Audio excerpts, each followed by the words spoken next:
Bırakmaz dinini, vazgeçmez ondan. Bu yolda vazgeçer binlerce candan. Gücünü alıyor yalnız Allah'tan.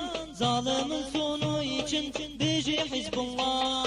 Gücünü alıyor yalnız Allah'tan. Zalimin sonu için bizi Hizbullah.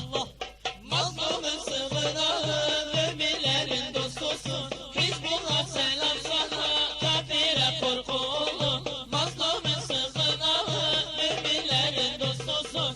Hizbullah selam sana, kafire korku olun. Mazlumun elinden tutan bir odur. Mustafa sevinç bir umuttur. Allah'ın rızası mutluluğudur. Zalimin sonu için bizi Hizbullah. Allah'ın rızası mutluluğudur. Zalimin sonu için bizi Hizbullah.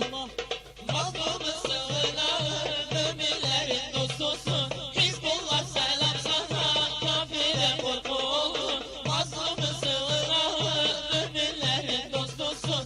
Hizbullah selam sana, kafire korku olun. Ne doğu ne batı sloganları, İmam-ı ümmettir rehberleri. Müminlerin dostu, zalim düşmanı. Zalimin sonu için bizi Hizbullah. Müminlerin dostu, zalim düşmanı. Zalimin sonu için bizi Hizbullah. Mazlumun sığınağı, müminlerin dostusun. Hizbullah selam sana, kafire korku olun. Mazlumun sığınağı, müminlerin dostusun.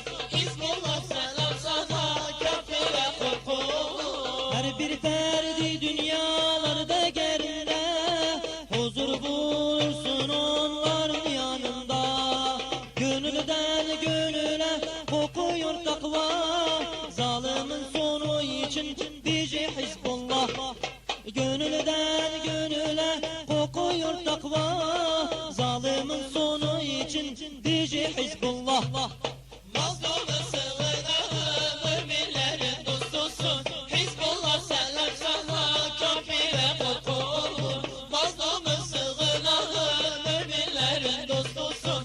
Hizbullah selam sana, kafire korku olun. Kalpleri ufuktur, gözleri güneş. Ellerde Kur'an var, dillerde keleş. Bilirler hainden çıkmaz ki kardeş. Zalimin sonu için bizi Hizbullah. Bilirler hainden çıkmaz ki kardeş. Zalimin sonu için bizi Hizbullah.